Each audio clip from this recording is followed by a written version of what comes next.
ترى احنا بنعرف نحمي ولادنا من التحرش؟ طب نحمي طفلنا ازاي؟ وازاي طفل في سن 3-4 سنين انا اتكلم معاه عن حاجة اسمها تحرش؟ احنا ازاي نحمي نفسنا كلنا من التحرش؟ محرج بالنسبة لناس كتير. اللي بيخلي المتحرش يتحرش بينتقم من اشخاص قديمة اتحرشت بيه.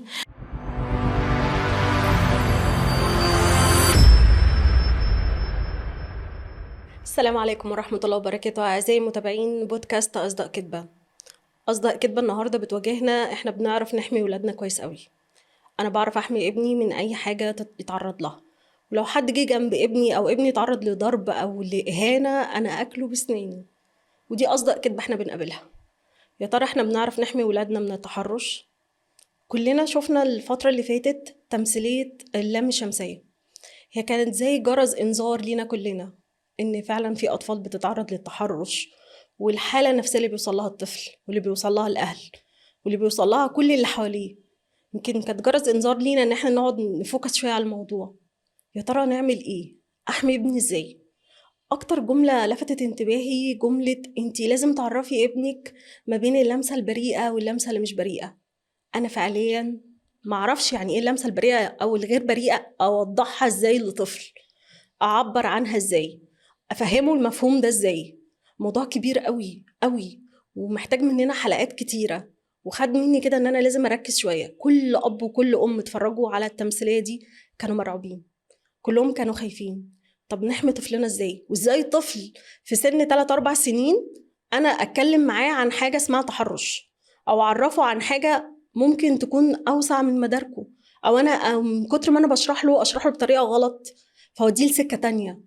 موضوع مرعب ومخيف. المجتمع بيبصله إزاي؟ حتى التمثيلية نفسها اتكلمت إن على قد ما الطفل كان مجني عليه خليته جاني، بدليل إن هي جابت جزء إن الطفل المجني عليه ده هو اتحرش بأخوه. فأنا كأم لو ابني اتعرض لتحرش بترعب إن أنا أقول للناس، هتبقى فضيحة شكلها إيه، وخاف. طب يا ترى بقى الأهل أو أصحابه أو أمهات أصحابه لما يعرفوا إن ابني اتعرض لتحرش يمنعوا ولادهم، يقولوا له لا ما تجيش جنب الطفل ده. موضوع مرعب ومخيف بشكل غير طبيعي. لما جينا اتكلمنا فيه مع دكتور نفسي لقينا موضوع متشعب بشكل غير طبيعي. استحالة في حلقة ولا 2 ولا 3، احنا محتاجين سلسلة علشان نعرف نحمي أطفالنا كويس. لو طفل اتعرض لتحرش يحصل ايه؟ الوقاية خير من العلاج. ازاي احمي ابني اصلا من البداية؟ الأعراض اللي بيتعرض لها، الحالة النفسية اللي بيوصل لها، الحالة النفسية اللي بيوصل لها الأهالي، هل الطفل فعلا بيشفى بسرعة؟ موضوع كبير جدا جدا جدا. وده اللي خلاني ان انا النهارده تكون معايا ضيفتي المميزه الدكتوره هويدا هاشم، اخصائيه علم النفس والمستشار النفسي الشعوري. على فكره التايتل عجبني، ده عايز له حلقه. نورتيني يا دكتور. اهلا بيكي حبيبتي، اهلا وسهلا. الحلقه النهارده شويه حزينه، وقد ايه الموضوع محرج بالنسبه لناس كتير، بس انا عجبني منك ان انت شجاعه وان انت قلتي انا هتكلم في الموضوع من A to Z، وهنصح الناس من A to Z، وهتكلم فيه بكل جزء وتفصيله لكل ام وكل اب ازاي يحموا ولادهم. زي ما انا جيت اتكلمت وحضرتك شفتي التمثيليه اللي اثارت المجتمع كله، اللام الشمسيه، واتكلمت عن التحرش الجنسي اللي حصل للاطفال. ازاي احمي طفلي؟ وليه اصلا المتحرش ده بيفكر يتحرش بطفل؟ والعوامل النفسيه والاثار موضوع كبير. عايزين كده تسرديه معانا واحده واحده كده خطوه بخطوه، عشان انا عايزه بعد الحلقات دي الناس تعرف تحمي اطفالها كويس قوي، ولو في طفل اتعرض للتحرش ان احنا ازاي نعالجه. تمام. هو في البداية ليه المسلسل ده؟ ليه بعديه الناس بدأت تلتفت لموضوع التحرش وبدأ يعمل البلبلة والإثارة دي؟ لأن احنا شفنا كل حاجة متجسدة قدامنا. يعني شفنا الشخص المتحرش، شفناه فعليا، شفنا سلوكه، شفنا حياته، وشفنا الطفل اللي تم التحرش بيه، وشفنا ألم الأم والأب لما اكتشفوا ان ابنهم تم التحرش بيه، وقد ايه انهيار الأم لما شافت ان ابنها الأصغر اتعرض برضو للتحرش. يعني تجسد كل ده قدامنا هو اللي خلى الناس تنتبه أكتر وتلتفت للموضوع ده. احنا بس مش هنتكلم ازاي نحمي ولادنا من التحرش، احنا ازاي نحمي نفسنا كلنا من التحرش. حلو. لان مفيش مرحلة عمرية يعني ما بتتعرضش للتحرش. تمام. يعني اذا كنا مثلا بنتكلم على هحمي اطفالي ازاي، لا انا هحمي نفسي ازاي، هحمي اللي حواليا ازاي، هحمي نفسي وولادي ازاي احمي المجتمع كله من التحرش. التحرش ده شبه السرقه، يعني حاجة بيتم أخذها بالغصب وبالإكراه ودون سابقة إنذار يعني. فزي ما احنا بنقعد نتكلم، خلي بالك من حاجتك، خلي بالك من فلوسك، ما تسمحش مش عارف حد ياخد الصونش بتاعك، ما تسمحش بكذا. زي ما احنا بنخاف على ممتلكاتنا، الكريدت كارد بتاعنا، محفظتنا، المجوهرات برضو، ما فيش اغلى من جسمنا علينا. وهو مش موضوع جسمنا بس، هو موضوع خصوصيتنا، اقتحام خصوصيتي، ان اكون مستباحة كده وحد من حقه ان هو يلمسني او يتعدى حدودي، يتعدى الحدود الخاصة اللي أنا رسمها لنفسي. هو القصة الأولانية، هو المتحرش ده بيعمل كده ليه؟ يعني إيه اللي بيصيره في طفل؟ طيب احنا خلينا الأول نقول يعني إيه تحرش. تمام. يعني إيه تحرش؟ تحرش ده هو سلوك من فرد تجاه فرد آخر، وتفر الفرد ده مين والفرد الآخر إيه. بيخلي الفرد اللي تم التعرض للسلوك ده يحس بعدم امان وعدم ارتياح، يحس انه اتعرض لاهانه، يحس ان يعني في انزعاج احيانا مش بيقدر يفسره.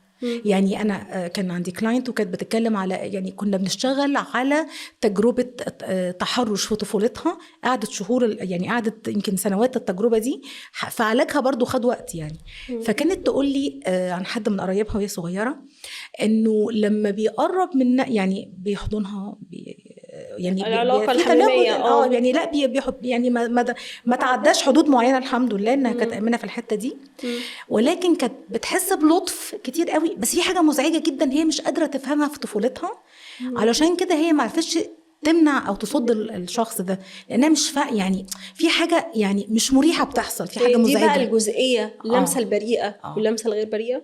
دي بقى اللمسه الغير بريئه، والسر الغير السر المؤذي، يعني ده بنقول فيه سر مؤذي. هنيجي في الجزئيه دي لما نتكلم على ازاي تتكلمي بكل التفاصيل اللي حضرتك هتتكلمي فيها، لان الموضوع مهم جدا. تمام. احنا خلاص عرفنا التحرش ايه هو، ان هو يعني سلوك من فرد تجاه فرد، بيحس مع الفرد بعدم الارتياح، بيحس بالمهانه، بيحس انه اخترقت حدوده، وما بيبقاش عارف يحدد بالظبط يعني هو ده اساء لي ولا، يعني لو وعيه قليل شويه مش هيقدر يعرف ان دي اساءه ولا بيكرهني. تمام. عشان كده في فرق بين الغزل وبين الاعجاب وبين التحرش. تمام. فرق يعني ايه بقى؟ الغزل او الاعجاب بيكون فيه كلام جميل يعني بيتوجه من شخص لشخص اخر. الكلام ده بيكون كلام مريح، ما بيحسش الفرد اللي سمعه بالاهانه ولا بالاختراق حدوده ولا بيحس بعدم ارتياح. لا بالعكس، هو بيحس انه بيزداد بهجه داخليه لما بيسمعه، وما بيحسش ان هو اتعرض لاهانه. تمام. لكن ومفيش غصب. ولو مثلا يعني مثلا تخيلي مثلا زوجة، فمش مسموح انها تسمع من رجل مثلا كلام فيه اعجاب يعني. لكن احيانا في بعض الناس بتبقى من كتر اعجابها بشيء بيخرج منها كلام تلقائي، ففي اللحظه دي هي مثلا بتعتذر، يعني بيقبل الشخص اللي بيقدم الاعجاب ده او المجامله او الغزل ده، يعني بيبدا ينتبه ان ده حاجه بيرفضها، مرفوضه يعني، ويبدا يوقف ده وبيحترم حدود الاخر. انما في التحرش السلوك بيبقى حدود الآخرين، بيكمل الحاح، ما بيحسش بالذنب، بيتعدى الحدود فعلا، ما بيوقفش. اللي بيحصل منه يعني سواء كان كلام او تلامس او whatever اللي حصل، يعني بيبقى مؤذي وبيهين كرامة اللي قدامه يعني. فبيتعمد ده. هل بيلاقي ده لذة ان انا المس مثلا اعضاء حد، او ان انا احس اللي قدامي مأذي وانا مبسوط بأذيته؟ والله ده حسب سبب التحرش في اللحظة دي. يعني احنا لو قلنا مثلا، لو هنتكلم في الجزئية دي وهنقول مثلا ايه اللي بيخلي المتحرش يتحرش، يعني ايه اللي بيخلي الشخص ده يقدم على التصرف ده. في احيانا بيكون في اسباب نفسية. الاسباب النفسية دي ان هو انسان مش حاسس بالقيمة وعنده ثقة في نفسه، فبيحس بقيمته وثقته في نفسه لما يحس ان هو عارفه علّى على اللي قدامه بانه يعني سلوك. لمس سلوك. جسمه، قرب منه، يعني نال شيء مش من مش حقه. مسموح له، فبيحس ان هو عنده قيمه. وخاصه لو الفرد الاخر اللي تعرض للتحرش يعني من هول المفاجاه ممكن تلاقي مفيش زي ردة طفل، فعل. اكيد طفل لما مش بيتعرض بس لحاجه زي طفل، كده احنا بنتكلم على التحرش دلوقتي بصفه عامه، ممكن ما يبقاش اللي عمل كده ليه ردة فعل. فبالتالي يحس ان هو ايه، انا يعني انا كنت أزود. مسيطر. انا كنت مسيطر. دي من ضمن من الاسباب النفسيه. او رغبه في الانتقام، ان هو يكون اتحرش بيه. الرغبه بالانتقام دي بيبقى الروت كوز بتاعها او سبب الجذر بتاعها بينتقم من اشخاص قديمه اتحرشت بيه، او بينتقم من ابو او ام لو طفل صغير، او من الشخص نفسه. يعني مثلا يكون طبعا هو عاده الى بعض الحدود، ان لو اتكلمنا على التحرش في حدود الناس الاسوياء هيبقى من مثلا من ذكر لانثى. ده يعني اعلى نسبه للتحرش بتكون بالطريقه دي، بالصوره دي. تخيلي مثلا واحده بترفض، بتتعالى على زملائها او كذا وكذا، ودي واحده منهم، واحد من الزملاء دول يعني مثلا حاسس ان هي اهانته قوي كده، او يعني مش عارف يوصل لها، فبيحاول يتحرش بيها باي صوره من صور التحرش. تحرش الكتروني، تحرش عن طريق اللفظي، بصري، اي حاجه يعني. احنا ده طبعا لو يعني هنقوله في ضمن انواع التحرش. لو اتكلمنا برضو ايه الاسباب التانية، الاسباب اللي تخلي التحرش يعني يحصل، ان طب لطفل، ما دي الحاجه اللي انا يعني موتراني وموتره كل ام. تمام. انت ايه المتعه اللي لقيتها في طفل بريء؟ يعني سواء كان بنت او ولد، هو في الاول في الاخر مفيش اي معالم تثير الرغبه الجنسيه ليك.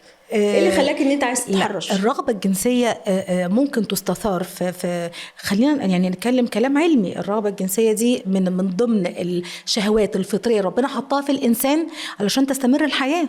ما اقدرش انكر على انسان ولا اقلل من قيمته ان عنده استثاره جنسيه. فاهم قصدي؟ ايوه، بس لو في الحاله الطبيعيه ولكن راجل وست لا معلش، لا خلي بالك، التلامس الزياده بيعمل استثاره جنسيه.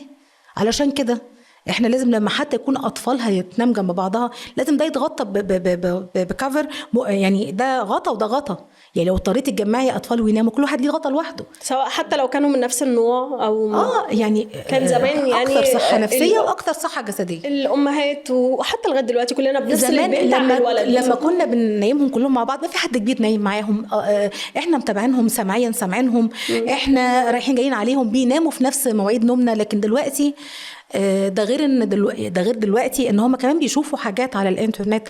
انت بتلاقي الطفل مامته مشغوله كده بتسيب له الموبايل ويقعد يتفرج على الموبايل وعمال يقلب، بيعدي حاجات، ممكن حاجات دي تثير عنده وتخليه يقلد، يفكر يقلد. يعني احنا مرة طلعنا ولدين من الباثروم، اولاد متربيين جدا وزي الفل، بس دخلوا مع بعض الباثروم. ليه؟ هو شاف في مرة كانت مامي وبابي مشغلين حاجة، شافها فراح يجرب، عارف ان عيب الولد يقرب من البنت، راح يجرب مع صاحبه.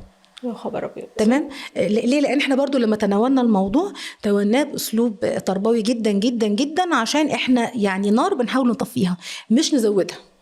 مواضيع محتاجين نقفلها صح بدل ما نفتح عليها مواضيع اكبر هو ما يستحملش انه يسمعها. طيب انا عجبتني الجزئيه دي، هي دي برضو اللي انا اتكلمت فيها في البدايه. انا عايزه انصح ابني، عندي طفل عنده 4 سنين 5 سنين، وعايزه انصحه ولد او بنت ان في حاجه اسمها تحرش، وخلي بالك. لان انا شفت يعني كانت ممثله لوسي او بوسي مش فاكره، قالت يا جماعه انا بقول لابني ما تقلعش البنطلون، ما تتعرضش، ما حد يجي جنب اعضائك، ما تجيش جنبها، الكلام ده. هل ده هو ده النصيحه اللي انا اقدر اقول له يبقى خلي بالك من التحرش، ولا انا ادخل انديب قوي في الموضوع؟ يعني انا كأم خايفه، واكيد الامهات كلها اللي زي بيتكلموا نفس الجزء، خايفه افتح عين ابني على مواضيع اكبر من سنه. ممكن انا وانا بتكلم فيها الموضوع يعدي الحدود، فيتكلم فيها عموما في العامه ويقول في كذا وفي كذا.